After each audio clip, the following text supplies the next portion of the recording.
GG-122 ქართული სამხედრო მრეწველობის მორიგი ნიმუში 122 მმ-იანი ზალპური ცეცხლის რეაქტიული სისტემა, რომელიც ქართულმა კონსტრუქტორებმა საბჭოთა გრადის და სატვირთო მანქანა კრაზის ბაზაზე ააწყვეს. რა უპირატესობა აქვს GG-122-ს მის საბჭოურ ანალოგთან და რითი განსხვავდებიან ისინი? ქართული ზალპური ცეცხლის რეაქტიული სისტემა და მისი ტექნიკურ-ტაქტიკური მახასიათებლები გიორგი წეროძის რეპორტაჟში. არტილერია საქართველოს შეიარაღებული ძალების ყველაზე ძლიერი რგოლი რომაა ეს აფხაზეთისა და 2008 წლის რუსეთ-საქართველოს ომებმაც დაამტკიცა. თუმცა ამ დრომდე ქართველი არტილერისტები მოწინააღმდეგეს, მხოლოდ საბჭოთა და უცხოური სისტემებით ებრძოდნენ. 2012 წლის მარტში ქვეყნის მაშინდელმა პრეზიდენტმა თავდაცვის მინისტრისგან ქართული წარმოების ზალპური ცეცხლის რეაქტიული სისტემის შესახებ ინფორმაცია პირადად მიიღო. ბაზიანის პოლიგონზე RDM-26-მა პირველი ტესტი გაიარა. მისი ტექნიკურ-ტაქტიკური მონაცემები კი შემდეგია.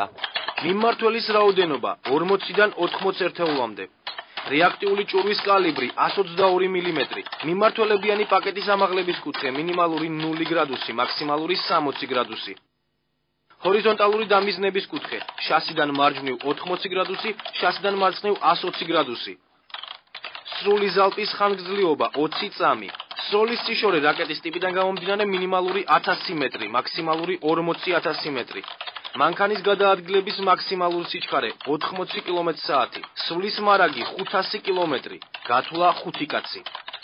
მოგვიანებით სისტემას სახელი შეეცვალა და GG-122 ეწოდა. ერთი შეხედვით ქართული წარმოების სისტემა საბჭოთა BM-21 გრადის ანალოგია, თუმცა სპეციალისტების შეფასებით ის ბევრად განსხვავდება გრადისგან.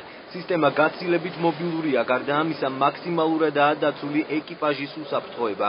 განსხვავებით საბჭოთა გრადისგან, სადაც მანქანის გათვლა შეუჯავშნავ ურალშიზის, GG-122-ის კაბინა დაგრძელებულია და მთლიანადაა შეჯავშნული. მაშინ მძღოლის გარდა გათვლის 5 წევრი თავსდება. ჯავშანი განკუთვნილია 7.62 მმ-ის ტყვიებისა და საარტილერიო ჭურვების ნამტყვრევების შეკავებაზე. ჩვენ დავაყენეთ საარტილერიო ნაწილი კრაზის ბაზაზე და შექმნით უფრო კარგი პირობები ეკიპაჟისთვის. ეკიპაჟი შეადგენს 5 ადამიანს, პირველ ვარიანტში 2 კაცი ედებოდა კაბინაში, დანარჩენი 3 იყო გარეთ. ეხლა მთლიანად 5 კაცი არის კაბინაში. კაბინა არის ბრონირებული, ეს ხალხი არის ყველანაირად დაცული. ჩვენ გადავიყვანეთ ეს ყველაფერი ელექტრონულ ბაზაზე. კომპიუტერი მართავს ყველაფერს. ზალპური ცეცხლის რეაქტიული სისტემა ფართო ტერიტორიის დასამუშავებლად მოწინააღმდეგის დიდი რაოდენობით ცოცხალი ძალის, ჯავშან ტექნიკისა და საფორტიფიკაციო ნაგებობების გასანადგურებლად გამოიყენება.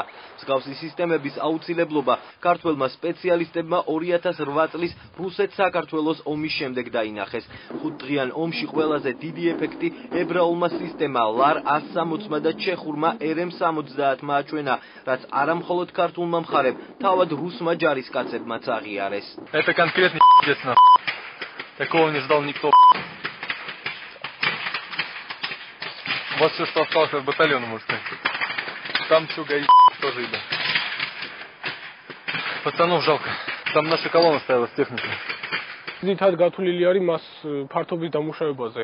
მასიური ბატარეის დივიზიონის მიერ დიდი ფართობის დამუშავებაზე გათვლილი და ჩვენ სიტუაციაში აუცილებელია რომ მომავალში ეს სისტემა განვითარდეს და მის ბაზაზე შეიქმნას ავტონომიური მოდულური მულტიკალიბრული სისტემა, რომელსაც შეიძლება სხვადასხვა კალიბრის რაკეტების სროლა და ექნება ციფრული ცეცხლის მართვის სისტემა, რომელიც ბევრად უფრო ეფექტურია რეალურად ბრძოლის პირობებში. GG-122 უკვე ჩაიწერა სამამულო წარმოების ისტორიაში პირველ რეაქტიულ სისტემად.